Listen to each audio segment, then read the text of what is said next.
with WRAL News. Fed up. That's the message from 4 local sheriffs who want the violence toward law enforcement to stop. Thanks for joining us for this special edition of On the Record. I'm Lena Tillett. I sat down for an exclusive conversation this week with the sheriffs of Durham, Edgecombe, Orange, and Caswell counties. So I think I'll just start by asking, beginning with you, Sheriff Blackwood, what's morale like in your department right now? Morale's good. Morale's really good. We've got a staff that understands why they're there, and they don't get caught up in the hyperbole of the national narrative that's being driven. They come to work with a good heart and a clean mind and try to do the best they can every day. What about for you, Sheriff Atkinson? I'm like Sheriff Blackwood. We're in a good place. My team understands what we do on a daily basis. I can say that it does hurt, what you see across North Carolina and across the nation, but we suit up every day and we go out and protect the citizens of Edgecombe County and the state of North Carolina. So yes, we're in a good place, but we keep in mind, we go back to training, stay within policy, and we just continue to serve. And yet, Sheriff Burkhead, I see this ribbon around all of your badges, every single one of you sitting here because of the deputies that have been shot, and of course the 2 that we've lost in just the past few weeks. That has to be difficult for deputies in your department. It's very difficult, and because we're family. And so when we lose a brother or a sister in our ranks, it affects all of us. And it affects morale, but we pull each other up and we support each other. And we have professionals working in our agencies day in and day out who come to work and do a great job. They know the risk. Some of them have made the ultimate sacrifice. So we applaud them, and in their memory and honor, we come to work and we do our jobs to protect our communities.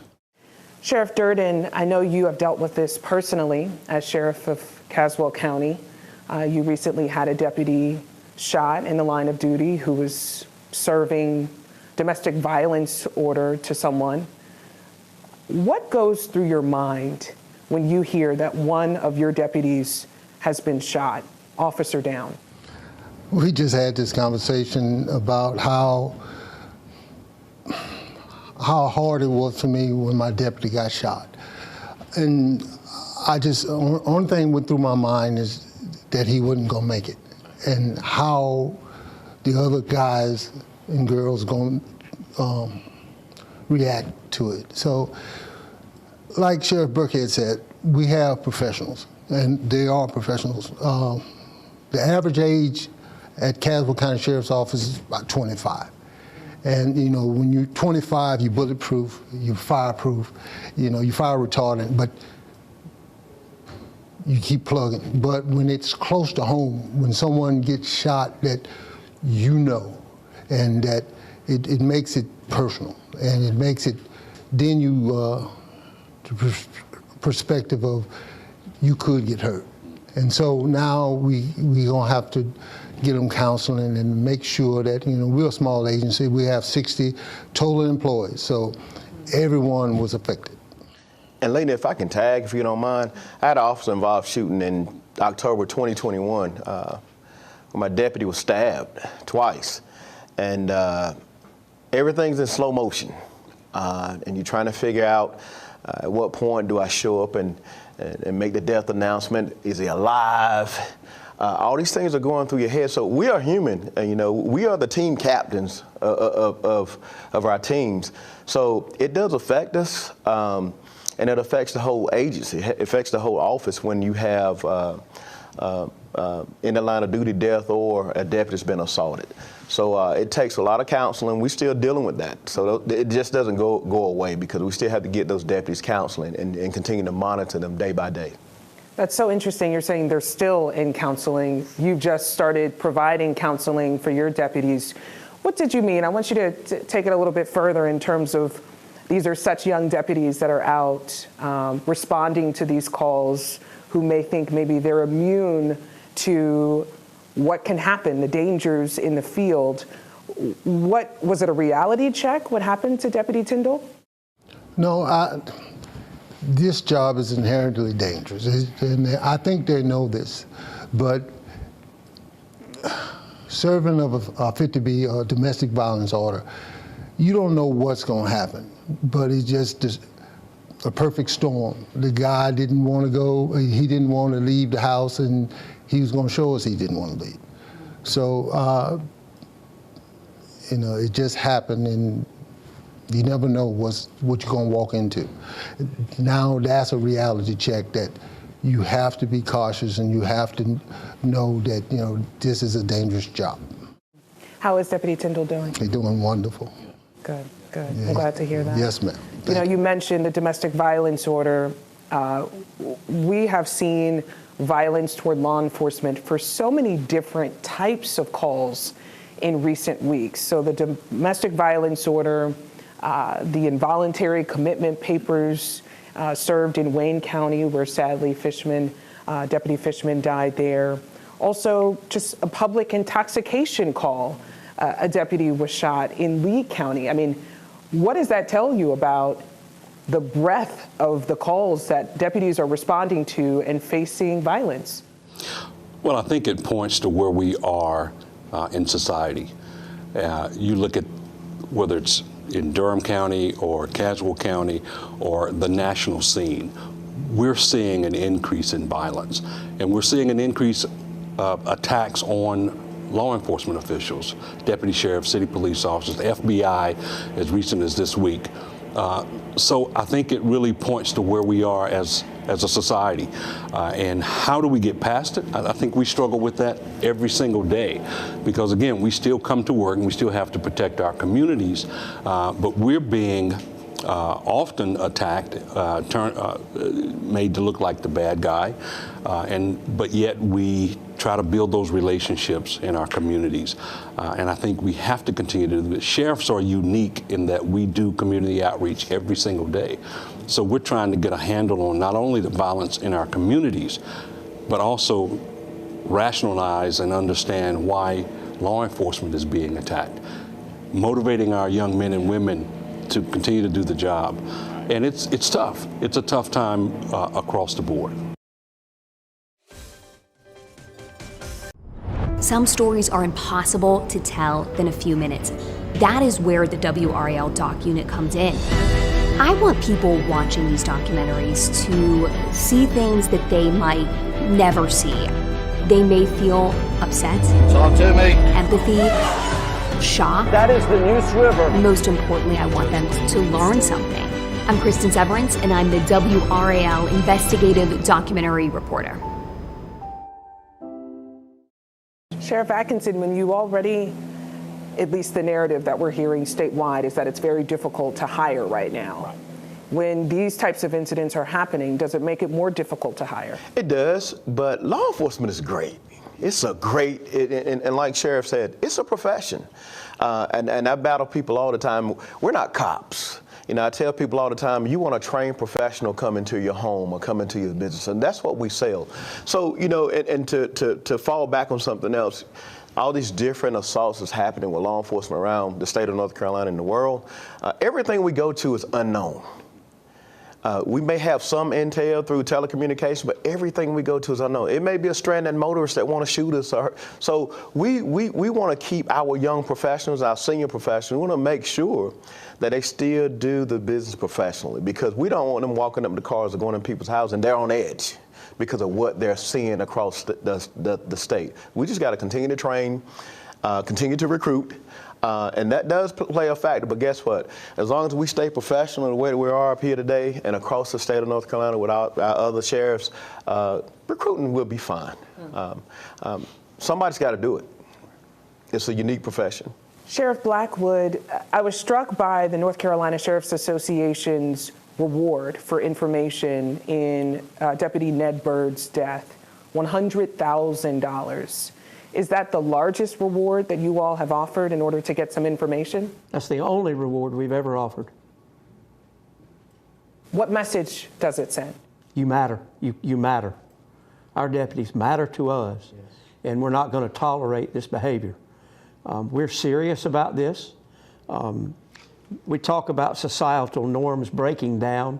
We see that all around us nationwide. Sheriff's deputies are the ones that get called when things go sideways in the home, in the yard, in the neighbor's yard, on the street. We're the ones who get called to bring it back to that balance.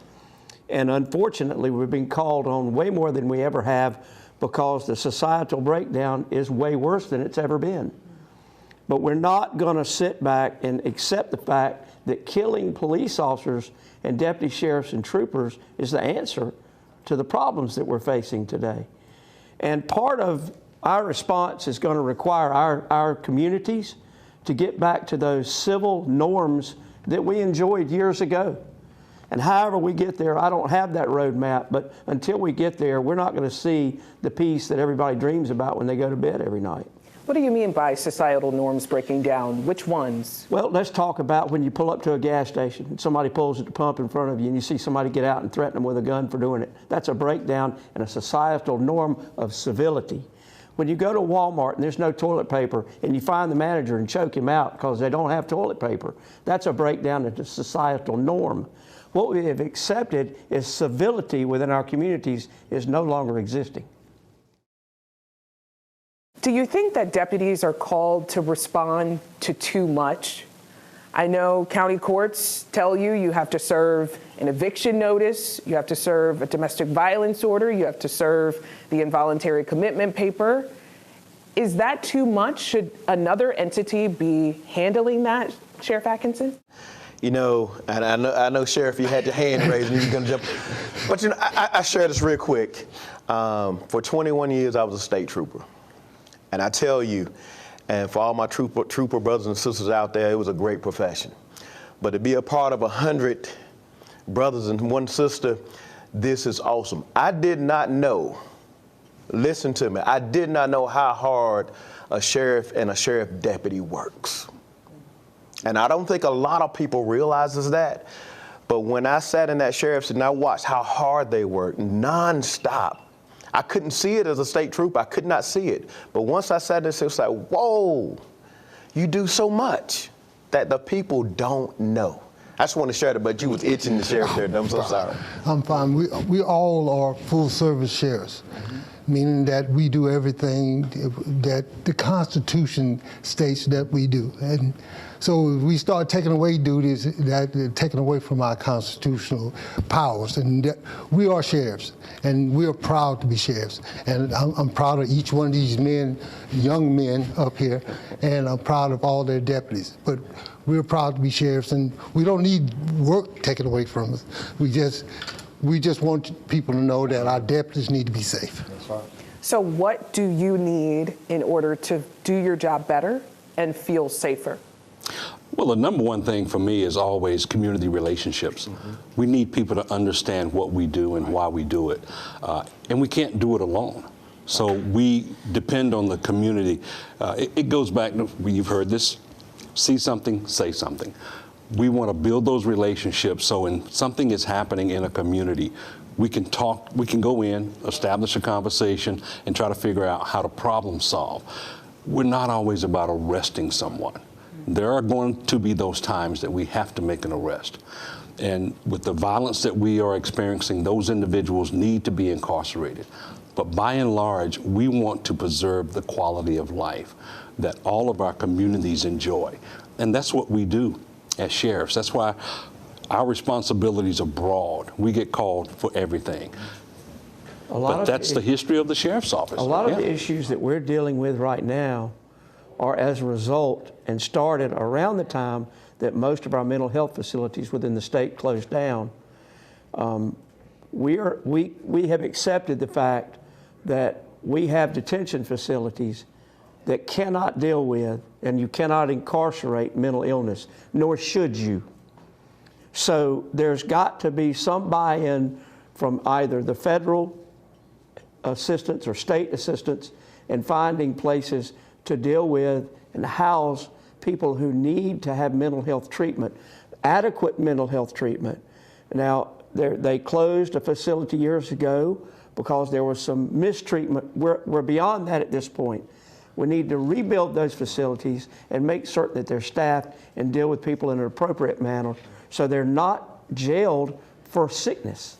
You know, Sheriff Blackwood, I knew you were going to bring this up because I know mental health is a passion of yours. And it's something that I've been doing a lot of research on recently, reporting on recently. So I wanted to throw some numbers at you because I think a lot of people are trying to understand the relationship between gun violence and the prevalence of mental health. And 1 in 5 U.S. adults lives with mental illness. This is according to the National Institute of Mental Health. And those with severe mental illness are actually 10 times more likely to be victims of violent crime than perpetrators of violent crime. So can you square for us why the connection recently between mental health and the rise in gun violence, if it seems that those who are suffering from mental illness are actually normally victims of violence? So part of it is perception that the folks who are striking out against law enforcement and each other suffer from mental illness when they actually don't. And some of the people that are being victimized are people with mental illness. So I think what you have to do to square the numbers is find out who the numbers, how they are with the actual folks involved in those particular crimes.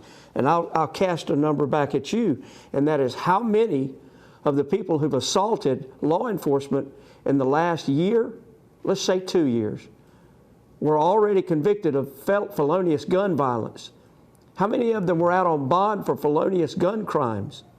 How many of them had been not put in prison when they needed to be put in prison for felonious gun possession? I think that would be shocking to see those numbers. And I don't have those numbers, but I know that almost everybody that I encounter with a gun crime has gun charges on them now. So, Sheriff Durden, in the case of serving a domestic violence order, that's, in my reporting, always a scary situation potentially for a deputy. You just know that it's already a tense and passionate situation. How do you protect deputies who have to serve that type of order? I was thinking about it the other night, and I said, well, I can't use armored vehicles to serve domestic violence protective orders. We have policies in place, more than one officer, and we do this and we do that. But the problem is, like I said, when you're walking toward the door, you don't know what's behind the door. And you don't know what went on. All you know is someone that swore out an affidavit and said this, that, and that. We would need protection from this, that, and that, and cannot come to this place, that place. And you're going to remove someone from the home, and you're going to take all their guns away. And some people don't want their guns going away. So we, what Sheriff Blackwood said about everyone does not suffer from mental illness. People believe what they believe. And I'm not saying the person that we dealt with the other day, but I have heard this, that you're not taking my guns. And you're going to take them from my cold, dead hands. And so that's what I'm trying to say is we have to try to figure out situations and try to figure out better protocols and better trainings and things like that. Just be more cautious. Yeah, you had a sergeant on scene who said there were a lot of weapons in that house, as well as a high-powered rifle that was what your deputies were met by. Multiple high-powered rifles. I mean, how do you respond to that threat? Yeah, it really is about training. There is no such thing as a routine call.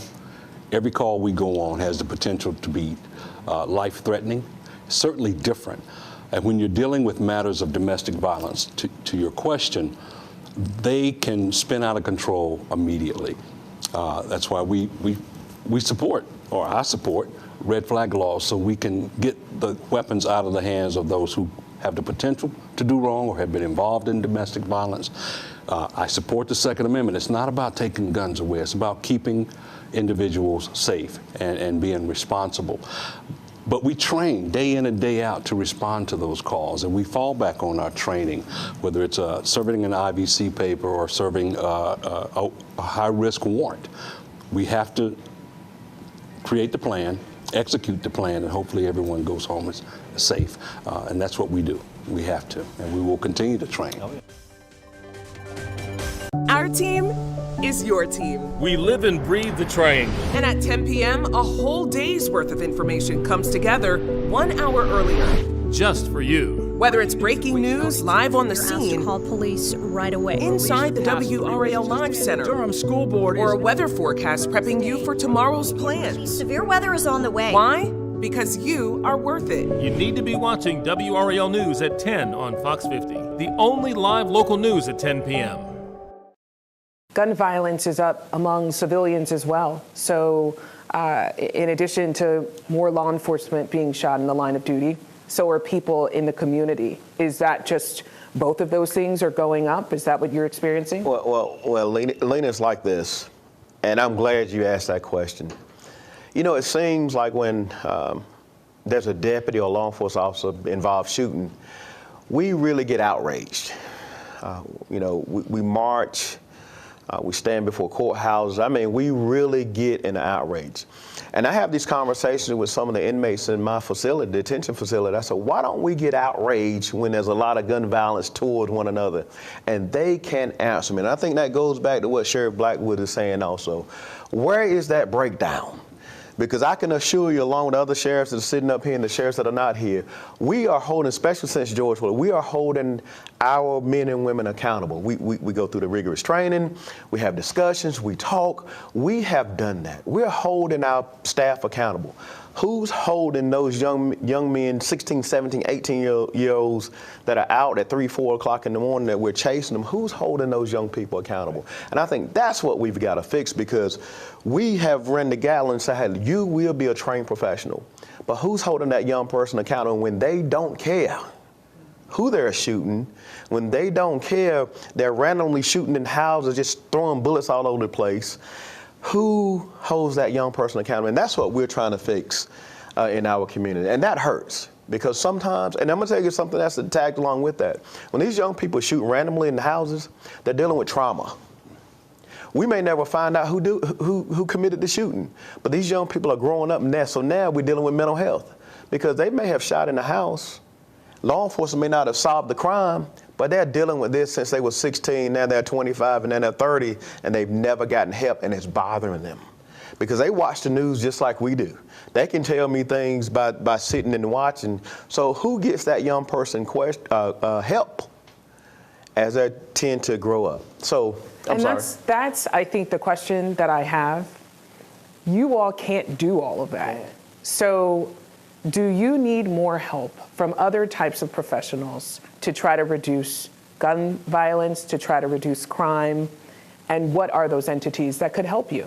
I will answer this quickly. All hands on deck. So my answer to you quickly is yes. We can't do it all. We cannot do it all. And part of the reform movement is looking at alternatives to policing. And I support that. And we all support that. But what you can't do is throw out law enforcement. Law enforcement has to have a seat centrally located at the table in the conversation. Because at 2 o'clock in the morning, when someone makes that 911 call and they are the victim of a home invasion or the victim of a domestic violence situation, they want law enforcement. Right. They want law enforcement to come and to stop whatever issue is occurring. But we want to work with all of the organizations that want to work with our communities. So it's all hands on deck. I like that. It's all of us, because we cannot arrest our way out of this. But I will say, those who are committing that gun violence in our communities, those are the individuals that we want to target. Right. Those are the individuals that need to be incarcerated, because they've proven that they're going to be repeat offenders. We have given them a second, a third, and a fourth chance. They're just not getting it. And we know that a small percentage of our citizenry are responsible for the crime. We know that. Those are the individuals we need to be going after, apprehending, and incarcerating. And you can find the full conversation on WRAL.com. Have a great night. Welcome to the new and improved WRAL.com. Don't worry, it's the same site you have known and loved for the past couple of decades. And now it's better than ever, with a fresh new design, faster loading times, a larger video playback, and more relevant search results. Plus, our industry-leading weather coverage. Front and center. So whether you're on a phone, desktop, or tablet,